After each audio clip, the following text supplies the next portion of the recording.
আল্লাহর সাথে জড়িত পাপ তো সহজেই মাফ করা যায়, কিন্তু আপনি যখন মানুষের সাথে জড়িত পাপে যাবেন তখন মাফ দিবেন কিভাবে? মনে করেন এক ভাই আরেক ভাইকে বললো যে তুই চোর, এখন সে বেচারা চুরি করে নাই, কিন্তু আপনি বলে ফেলছেন, কথাটা মুখ দিয়ে বের হয়ে গেছে, ওর মনে আঘাতও লাগছে, এখন বেচারা আপনাকে মাফ করে নাই মনে মনে। কাল কিয়ামতে ওর হক না দিয়ে আপনি পুলসিরাত পার হতে পারবেন না। আল্লাহু আকবার। আল্লাহ পাকের ইনসাফ এবং বিচার এত সূক্ষ্ম হবে, কত সূক্ষ্ম আপনাকে আমি একটা হাদিস থেকে খালি বলি, 1 মিনিট। একটা শিংওয়ালা ছাগল, ছাগলের শিং আছে, দুনিয়াতে একটা ছাগলকে গুদা দিয়েছে, ওই ছাগলের বেচারার শিং ছিল না, মানে একটা শিংওয়ালা ছাগল একটা শিংহীন ছাগলকে গুদা দিয়ে অন্যায়ভাবে। আল্লাহ পাক কিয়ামতের দিন ওই শিংহীন ছাগলকে শিং দিয়ে বলবেন গুদা দিয়ে প্রতিশোধ নিয়ে নাও, বদলা নিয়ে নাও। তাহলে বলেন তো আমরা আসলে জান্নাতের পথে হাঁটতেছি সত্যি সত্যি কি? নামাজ রোজা হজ যাকাত তো চলছে, ঠিক আছে বুঝলাম, তো মানুষের সাথে জড়িত হক কিভাবে মিটাবেন কিভাবে? এই যে একটা পণ্যের ভেজাল দিলেন, ওই যে কি বলে ওটাকে, কি মিশাই জানি, ফরমালিন, না ফরমালিন, এই যে মিশাই ব্যবসা করলেন, এই যে কতগুলো মানুষ ক্ষতিগ্রস্ত হলো, ধরেন যে লাখ লাখ মানুষ খেয়েছে, বেচারার পেটে সমস্যা হয়ে গেল, আর আপনি কিভাবে পার পাবেন কিয়ামতের মাঠে? আমাকে বুঝান। মাপে আপনি কম দিলেন, ঠকালেন বেচারাকে, ওর হক ছিল, পার পাবেন কিভাবে? বেচারা ও কিছু করে নাই, অযথাই তাকে অপবাদ দিলেন এবং সারা দেশের সামনে ওকে ধুয়ে রেখে দিলেন অন্যায়ভাবে, এখন আপনি পার পাবেন কিভাবে?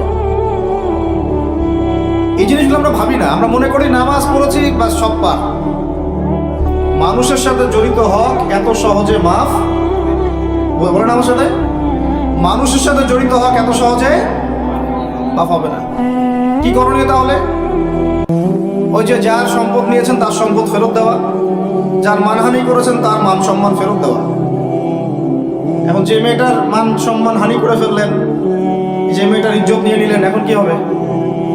কেমন করে ফেরত দিবেন? কিভাবে ফেরত দিবেন? যাকে ধর্ষণ করলেন, যাকে মিথ্যা অপবাদ দিলেন, যার সাথে জেনা করে ফেললেন, ভাবা উচিত না এগুলো? মনে রাখবেন, বড় বড় পরহেজগার, দুনিয়াতে যাদেরকে খুব বড় বড় পরহেজগার মনে হচ্ছে, এমন অনেক মানুষ আল্লাহ না করুক কালকে আমাদের মাঠে জাহান্নামে যাবে। মূল কথাটা হচ্ছে, এখানে একটা পয়েন্ট মনে রাখবেন, মানুষের সাথে জড়িত হক এই দুনিয়াতে আদায় করতে হবে, ঠিক আছে ভাই? এটা লজ্জার কিছু নাই। অন্যায়ভাবে গালি দিলে বলবেন যে ভাই আমার ভুল হয়ে গেছিল, আপনাকে গালি দিয়ে ফেলছিলাম, আমাকে মাফ করে দেন। টাকা নিয়েছেন কারো, ফেরত দেন নাই, দিয়ে দেন সামর্থ্য থাকলে। ওকে না পেলে কি করবেন? তার পরিবারকে দিবেন, তার পরিবারকেও পান নাই, বেচারা নাই পৃথিবীতে, তাহলে তার পক্ষ থেকে সদকা করে দিবেন। তওবা ইস্তেগফার করে ফিরে আসেন, আল্লাহ পাক তৌফিক দান করুন। আর যারা ব্যবসা করতে গিয়ে মানুষকে মাপে কম দিচ্ছেন, মানুষকে হারাম খাওয়াচ্ছেন, বলছেন টাটকা জিনিস কালকে রান্না করছে হুজুর, 3 দিন আগের বাসি তরকারি খাওয়াই দিল, একটা কি খাবেন এটা নিয়ে কথা বলতে গেলে তারও 2 ঘন্টা চলে যাবে। খাবেন কি? সবকিছুর মধ্যে ভেজাল দিয়ে রেখে দিচ্ছে। একটা সবজি খাবেন তার মধ্যে ভেজাল দিচ্ছে, মাছ খাবেন তার মধ্যে ভেজাল দিচ্ছে, একটা কুরবানির গরু কিনবেন তার মধ্যে গরু মোটা তাজাকরণ করে মোটা ফুলাই দিচ্ছে। খাবেন কি? দুধ খাবেন, মুসলমানের দোকানে খাঁটি দুধ পাওয়া যায় না, হিন্দুর দোকানে যাওয়া লাগতেছে। এই হচ্ছে অবস্থা আমাদের। দিন কায়েমের কথা আমরা যে বলি না, আমাদের তো নিজের ভিতরেই দিন কায়েম হয় না এখন। আমাদের নিজের আত্মার ভিতরে আল্লাহওয়ালা মানুষ যারা বাংলার মাটিতে আনাচে কানাচে আছেন, তাদের সংখ্যা নিতান্তই কম। ম্যাক্সিমাম আমরা নিজের 3.5 হাত দেহের উপরেই দিন কায়েম করতে পারি। আল্লাহ পাক আমাদেরকে কথাগুলো বোঝার তৌফিক দান করুন। আস্তে আস্তে শব্দ নিউট্রালাইজেশন হয়ে গেল, এটা একটু বোঝেন, আপনাদেরকে একটু বুঝাই। এক সময় ছেলে মেয়েরা একসাথে রিক্সায় চড়লে লজ্জাবোধ করত, এখন কেউ লজ্জাবোধ করবে না, এটা হয়েছে নিউট্রাল। তারপরে একটা যুগ আসলো, প্রেমপত্র লেনদেন হতো। আমরা জানি না, আমাদের দাদা বাবারা জানে, ওই জেনারেশন জানে। ওই জেনারেশনের সাহস ছিল না যে কোনো মেয়ের সাথে কফি শপে বসবে, রিক্সায় ঘুরবে বা এটা করবে। এখন তারপর একটা জেনারেশন আসলো, এটা নিউট্রাল হয়ে গেল। তারপরে আরেকটা আসলো, এরা আর ওইসবে নাই, সরাসরি কাজ করতে চায়, সরাসরি অন্যায় করতে চায়, সরাসরি জেনা। এখন সেই যুগ চললো। তারপরে আবার পরকীয়াটা আসলো, সিরিয়াল দেখায় পরকীয়া, বাসায় স্বামী বাইরে আরেকটা ছেলে, বাসায় স্ত্রী বাইরে একটা মেয়ে, এই যুগ চললো।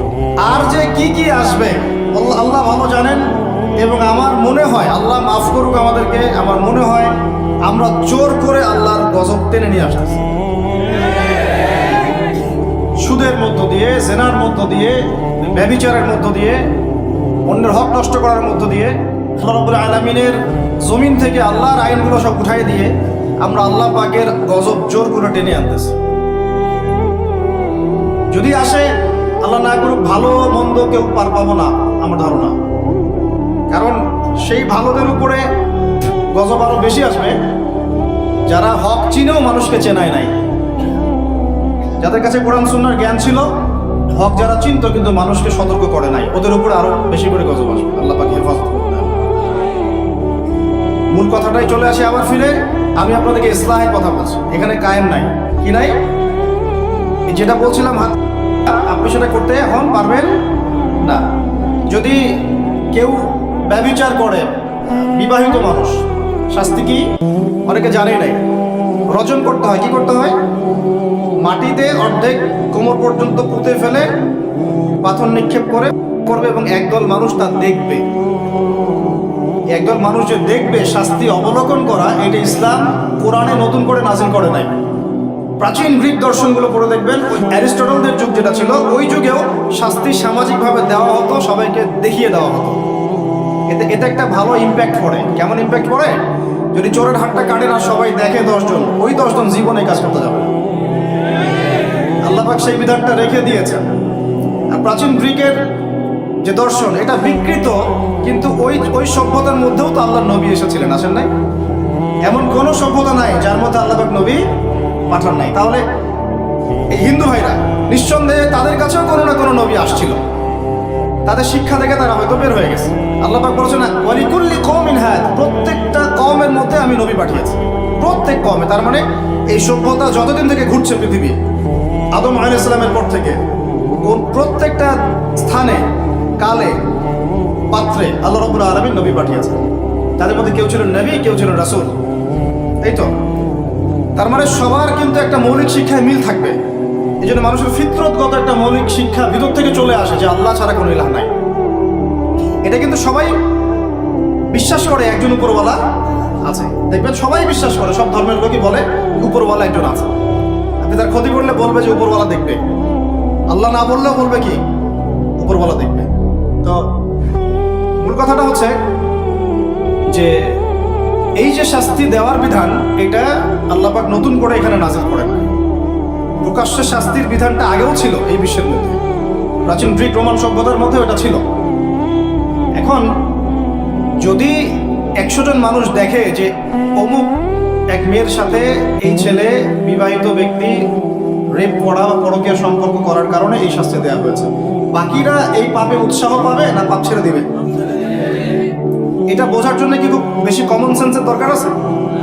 এখন আমাকে বলেন তো, বর্তমান প্রচলিত যে বিষয়গুলো চলছে পুরো বিশ্বে, আমি বাংলাদেশ নিয়ে কথা বলি না, কারণ আমাদের চিন্তা বিশ্ব নিয়ে, কি নিয়ে? আল্লাহ পাকের, আমার এটা কি ভৈরব না? আল্লাহ পাকের ভৈরবের কোনো পরোয়া নাই তো, আল্লাহ পাকের ঢাকার কোনো পরোয়া নাই, আল্লাহ পাকের বাংলাদেশের কোনো পরোয়া নাই, আল্লাহ পাকের পাকিস্তানের কোনো পরোয়া নাই। আল্লাহ রাব্বুল আলামিনের কোনো দেশের মানুষের উপর আল্লাহ পাকের কোনো পরোয়া নাই। আল্লাহ সুবহানাহু ওয়া তাআলা চাইলে ইসলাম ইয়েমেনে কায়েম করতে পারেন, সিরিয়াতে করতে পারেন, অস্ট্রেলিয়ায় করতে পারেন, ওই আমেরিকায় করতে পারেন, রাশিয়াতেও করতে পারেন। কার খাতে ক্ষমতা? আল্লাহ পাকের কোনো পরোয়া নেই আমাদের। আমরা যদি আমাদের কাজ ঠিকঠাক মতো করি, আমরা সফল হব। যদি না করি, আমাদের লস, আল্লাহ রাব্বুল আলামিনের লস বলতে কিছু নাই। আছে? আল্লাহ পাকের কিচ্ছু যায় আসে না, আমরা জাস্ট একটা সুযোগ পেয়েছি মাত্র। এই জন্যে আমাদের মূল জায়গাটা কি? ওইখান থেকে পুরো বিশ্ব ইসলামী খেলাফতটা কায়েম হবে সামনে, এটা হাদিসের মধ্যে আসছে। এবং আমাদের কন্টিনেন্টের মধ্যে খোরাসান একটা বরকতময় জায়গা। এটা কোন জায়গা সেটা আপনারা স্টাডি করে দেখে নেবেন। নবী সাল্লাল্লাহু আলাইহি ওয়াসাল্লাম হকপন্থীদের একটা জামা এখানে থাকবে, এমনটা হাদিসে পাওয়া যায়। এবং তারা যুদ্ধ করতে করতে করতে করতে শেষ পর্যন্ত বাইতুল মুকাদ্দাস জয় করবে ইনশাআল্লাহ। এটা হতে যাচ্ছে। তাহলে আমরা কিন্তু হকের অনেক কাছাকাছি আছি। আমরা যদি সুযোগ নষ্ট করি, এটা আমাদের ব্যর্থতা, আল্লাহ পাকের কোনো কিছু যায় আসে না। আপনি সেজদা করেন বা না করেন। একজন আলেম আমাকে বলেছিলেন, ওনার কাছে দার্স নিচ্ছিলাম, উনি বলছিলেন যে এই যে রাস্তার মধ্যে আমরা যখন হাঁটি, একটা পোকা পড়ে আছে, ধরেন একটা ফল পড়ে আছে, ফলের মধ্যে পোকা ধরে গেছে, বাজার করতে গিয়েছেন একটা ফল দেখছেন ওর মধ্যে পোকা পড়ে গেছে, মাইক্রোস্কোপ দিয়ে দেখেন ব্যাকটেরিয়া আছে না নাই, আছে না? ওরা পর্যন্ত আল্লাহর তাসবিহ পাঠ করে, সুবহানাল্লাহ। আল্লাহ পাক তো আমার নামাজের মুখাপেক্ষী না, আল্লাহ পাক তো আপনার নামাজের মুখাপেক্ষী না। আপনি পড়ছেন না, আপনি হতভাগা। আসমান জমিনের সবাই আল্লাহর তাসবিহ পাঠ করছে। আমার আল্লাহ এত বড়, আমাদের আল্লাহ এত বড়, এত মহান, পুরো মহাবিশ্বের সমস্ত সৃষ্টি আল্লাহর তাসবিহ পাঠ করছে। আমরা না করলে কি যায় আসে? আমরা তাসবিহ তাহলিল না করলে, কোরআন তেলাওয়াত না করলে, সালাত না পড়লে, তাহাজ্জুদ গোসল না হলে, হালাল না খাইলে আল্লাহ পাকে কিছু যায় আসে না? যায় আসে? এটাই যদি ফিল করেন তাহলে ইনশাআল্লাহ আপনি মাথাটা নত করে আল্লাহর কাছে ফিরে আসবেন। সেই অনুভূতিটা জাগ্রত করার চেষ্টা করছেন। আরেকটা অনুভূতি নেবেন বাসায় গিয়ে। এবার এগুলো আমরা ভাবি, এভাবে ভাবার চেষ্টা করি। এই যে আমরা এখানে বসে আছি, ধরেন 5,000 মানুষ, কথার কথা, মনে করেন আমরা কেউই দুনিয়াতে নাই। এই দুনিয়ার ঘূর্ণন থেমে যাবে কি না? থেমে যাবে? এই দুনিয়া ঘুরবে না ঘুরবে না? রাত দিন আসবে না আসবে না? আমাদের পরিবার থাকবে না থাকবে না? মাঝখান থেকে আমরা আমাদের সময়টা এবং সুযোগটা নষ্ট করলাম। অতএব এত চিন্তা বাদ দেন, চাকরির কি হবে, ব্যবসার কি হবে, আমার মা বোনের কি হবে, আমার পরিবারের কি হবে, আমার এইটার কি সেটার কি, সব চিন্তা বাদ দেন আপনি। আগে চিন্তা করেন যে আমরা দুনিয়াতে কিভাবে আল্লাহর দিন পালন করব, কিভাবে পরকালে নাজাত পাবো। আগে নিজের চিন্তা করেন। আমরা তো মানুষের চিন্তা করে করে লাইফ নষ্ট করে ফেলে দিলাম। এখন আপনারা শিক্ষা নিচ্ছেন না দিনের। কেন শিক্ষা নিচ্ছেন না? কারণ আপনারা চিন্তা করেন যে একটা সার্টিফিকেট দরকার, চাকরি পাইতে হবে। এই ফ্লোতে যেতে যেতে আপনার 20 বছর 25 বছর চলে যাবে, পরে আফসোস করবেন। ওই সার্টিফিকেট আপনি কার জন্য চান? নিজের জন্য, একটা ভালো মেয়েকে বিয়ে করতে চান, হালাল খাইতে চান, এই তো আপনার সন্তানদের ভবিষ্যৎ চান। এটাই তো আমাদের গোল, নাকি? আল্লাহ পাক এগুলো করতে নিষেধ করেন নাই, কিন্তু দিনের শিক্ষা এবং আমল বাদ দিয়ে নয়। আমরা এখন এই দুনিয়ার পিছনে ছুটতে ছুটতে আল্লাহকে ভুলে যাই, রাসূলকে ভুলে যাই, নামাজকে ভুলে যাই, কোরআনকে ভুলে যাই। এটাই সবচেয়ে সমস্যা আমাদের, এইটাই সবচেয়ে বড় সমস্যা।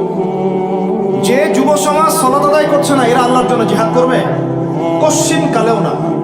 যে যুব সমাজ কোরআন তেলাওয়াতই করতে জানে না, আবেগে খালি বলতে পারে যে হ্যাঁ কোরআনের জন্য জান দিতে প্রস্তুত, কিন্তু পারবে না এটা করতে। আর একটা চিন্তা আমরা বাদ দিব, কোনো রকম পাশ করার চিন্তাটা বাদ দিব। আমাদের সবার একটা চিন্তা হয়ে থাকে, কি চিন্তা? কোনো রকম পার পাইলেই পার। চিন্তা করি যে কোনো রকম যদি বাঁচতে পারি তাইলেই হবে। সাহাবায়ে কেরাম এইভাবে চিন্তা করতেন না, তাবেঈন ইসলাম এইভাবে চিন্তা করতেন না, তাবেঈন 4 ইমাম, আমাদের খোলাফায়ে রাশিদিন, আইম্মাতুল মুজতাহিদ, তারা এইভাবে চিন্তা করতেন না। তারা চিন্তা করতেন আমি মানে নর্মাল মুসলিম হব না, আমি এক্সট্রা অর্ডিনারি মুসলিম হব। একটা নর্মাল মুসলিম।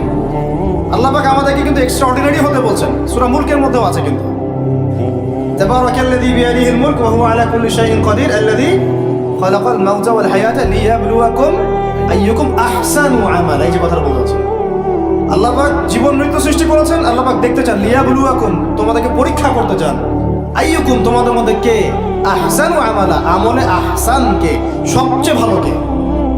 আল্লাহ পাক দেখতে চান না যে গরু খাওয়া মুসলিম কে, কে জুমায় জুমায় নামাজ পড়তে যায়, ঠিক আছে, কে খালি ঈদের নামাজ পড়তে যায়, কে খালি নামাজ পড়ে আবার সুদও খায়, যে এবার যাকাতও দেয়, এদিকে দুর্নীতিও করে, উমরা হজ করে আবার এদিকে মানুষের হক নষ্ট করে। এইটা আল্লাহ দেখতে চান না।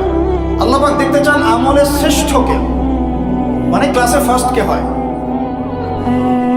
এই উম্মতের দায়িত্ব বাংলার জমিনে 8-10 জন 20 জন আলেম, 10 জন দায়ী, 10 জন মাদ্রাসা শিক্ষক, তাদের উপরে নয়। দিনের যদি দিনকে মহব্বত করেন, ভালোবাসেন, দিনের বিজয় চান, প্রত্যেকের দায়িত্ব আছে, প্রত্যেকের দায়িত্ব আছে। আপনারও তো দায়িত্ব আছে। আপনাকে আল্লাহ মাল সম্পদ দিয়েছেন, ওইটা দিয়ে আপনি দিনের জন্য কি করলেন আল্লাহ দেখতে চান। আল্লাহ পাক আপনাকে জ্ঞান দিলেন, প্রজ্ঞা দিলেন, আপনি ওইটা দিয়ে দিনের জন্য কি করলেন আল্লাহ পাক দেখবেন তো। আল্লাহ পাক আপনাকে লেখার ক্ষমতা দিয়েছেন, কতটুকু লিখলেন আল্লাহ পাক দেখবেন। আল্লাহ পাক বলার ক্ষমতা দিয়েছেন আপনাকে, আপনি ভালো বলতে পারেন, কতটুকু হক বললেন আল্লাহ পাক দেখবেন। আল্লাহ পাক আপনাকে সামাজিক, অর্থনৈতিক, রাজনৈতিক ক্ষমতা দিলেন, আল্লাহ দেখতে চান আপনি এটা দিয়ে দিনের জন্য কি করেন। অন্যথায় আল্লাহ পাক এটা কেড়ে নিতে সময় লাগবে না, এক মুহূর্তে আল্লাহ পাক কেড়ে নিতে পারেন।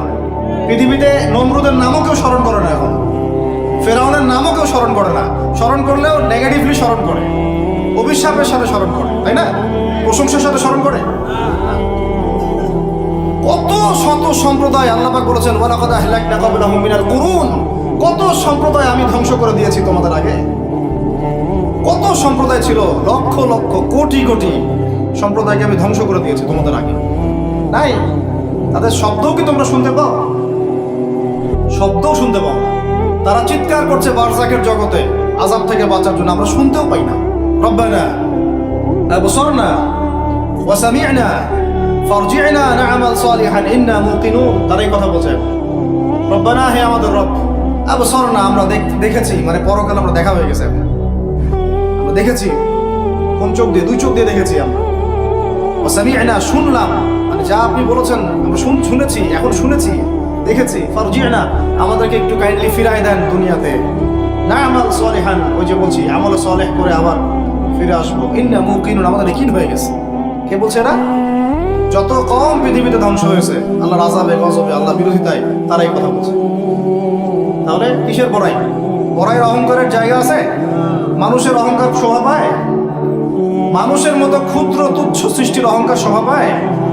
2 দিন পাতলা পায়খানা দিলে বাস শেষ মানুষ, একটা ডেঙ্গু জ্বর দিলেই শেষ।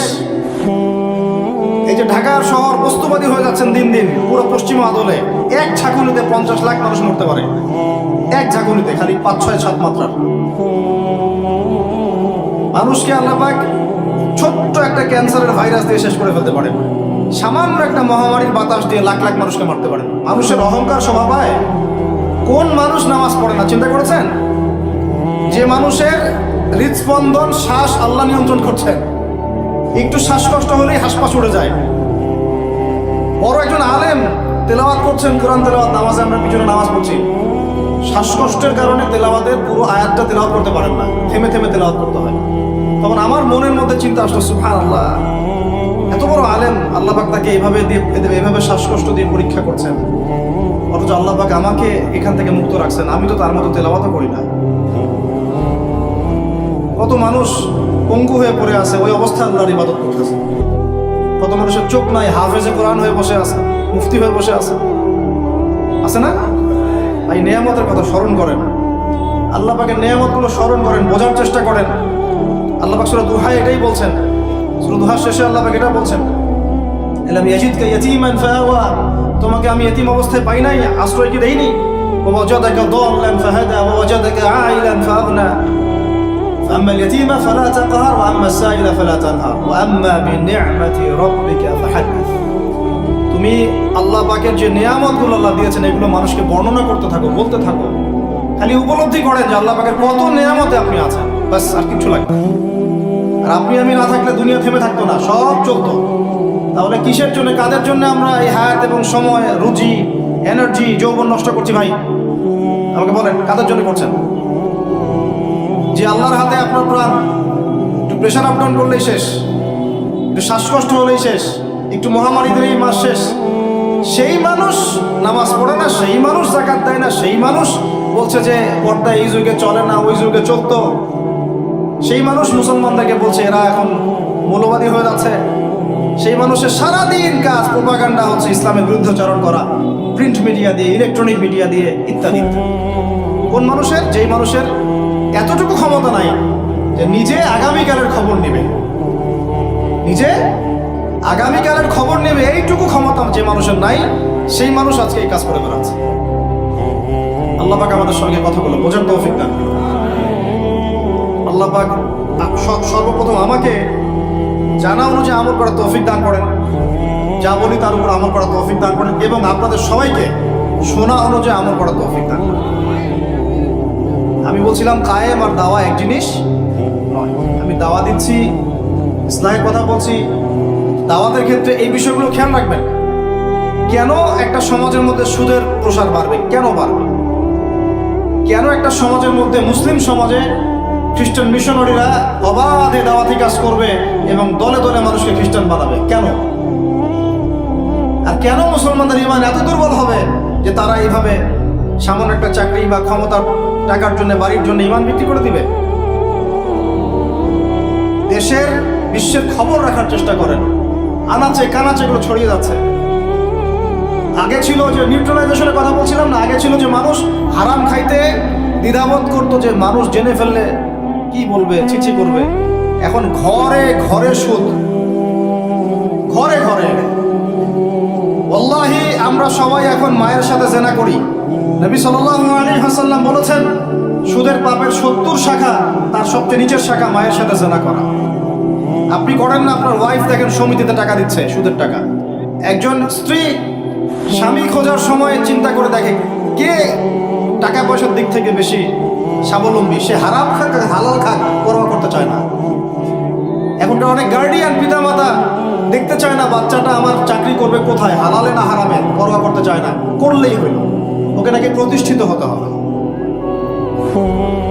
ব্যবসায়ী মানুষ ব্যবসা করার সময় খেয়াল রাখছেন না আমি হালাল পণ্যের করছি না হারাম পণ্যের করছি, মাপে কম দিচ্ছি কিনা। সিন্ডিকেট যে আমি করছি, এই যে 1 লক্ষ 2 লক্ষ 3 লক্ষ ডিম রিজার্ভ করে রেখে দিলাম, প্রত্যেকটা দাম 1 টাকা করে বেড়ে গেল, 3 লক্ষ ডিমের মধ্যে 3 লাখ টাকা এক্সট্রা লাভ করলো, পুরো রিজিকটাই হারাম। রিজিকটা কি?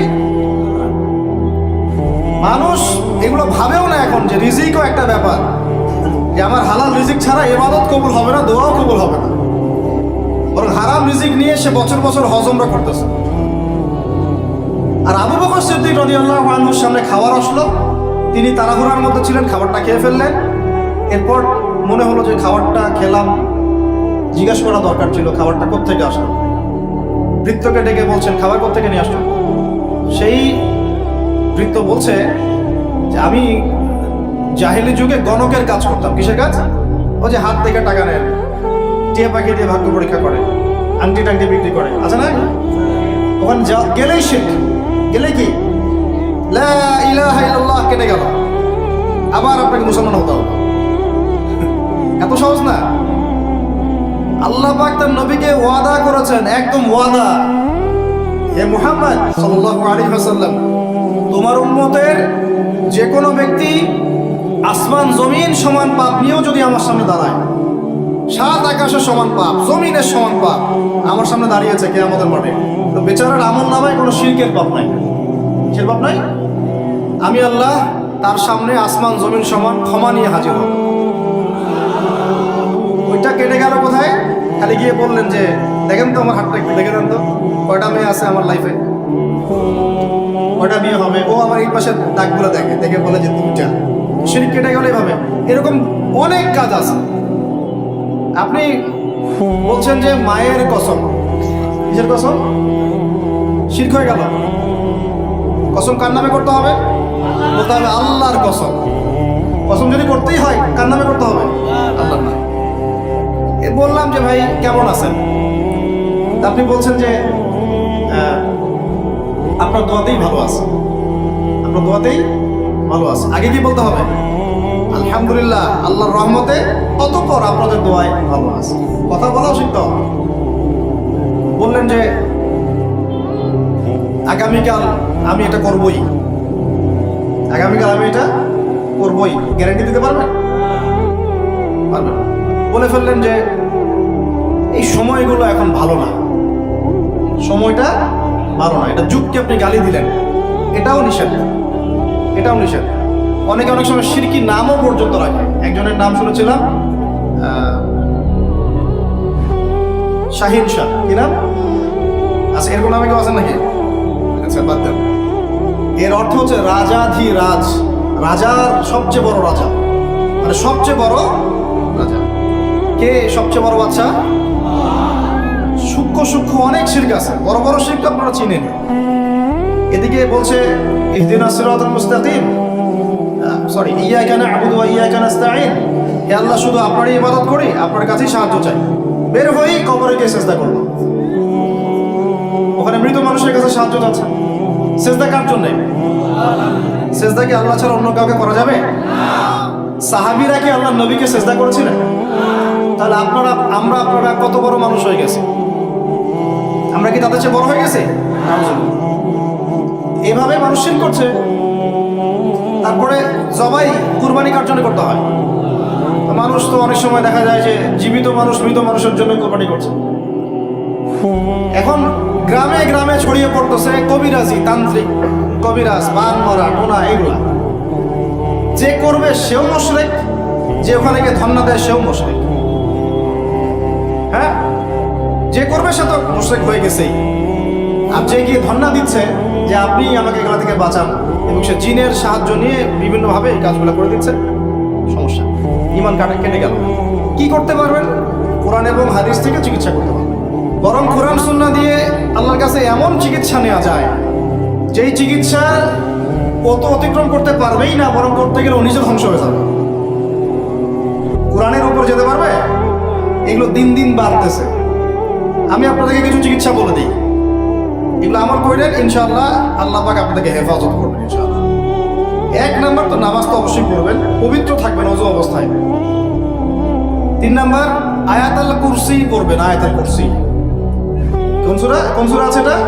সূরা বাকারার 255 নম্বর আয়াতুল কুরসি। আর পড়বেন সূরা বাকারার শেষের 3 আয়াত, সূরা বাকারার শেষের 3 আয়াত। এর আগে সূরা ফাতিহা আছে, তারপরে পড়বেন সূরা ফালাক, নাস, ইখলাস, কাফিরুন। সূরা ফালাক, নাস, ইখলাস, কাফিরুন। পড়বেন সূরা জিনের প্রথম 10 আয়াত। কোন সূরা? সূরা জিনের প্রথম 10 আয়াত। পারলে পুরা সূরা ইয়াসিন, সূরা ইয়াসিন। তারপর সূরা সফফাত এর প্রথম 10 আয়াত, এর সাথে সূরা কাহাফের প্রথম 10 আয়াত। তারপরে সূরা তাহা, সূরা ইউনুস আর সূরা আরাফ। এই 3টা সূরায় জাদু, বান, টোনার এগুলোর বিরুদ্ধে কিছু আয়াত আছে। যেমন قالوا يا موسى إما أن تلقي وإما أن نكون أول من ألقى قال بل ألقوا فإذا حبالهم وعصيهم يخيل إليه من سحرهم أنها تسعى فأوجس في نفسه خيفة موسى قلنا لا تخف إنك أنت الأعلى وألق ما يمينك تلقف ما صنعوا إنما صنعوا كيد ساحر ولا يفلح الساحر حيث أتى। মানে এগুলো অর্থ জানলে আপনারা বুঝবেন। এগুলো পড়লে এগুলো একদম লোহার তরবারি দিয়ে যেমন আঘাত করা হয়, এভাবে আঘাত করা হয়, সব শেষ হয়ে যাবে ইনশাআল্লাহ, ইনশাআল্লাহ। কেউ যদি এগুলোতে আসক্ত থাকেন, এটা শিরক। এটা কি?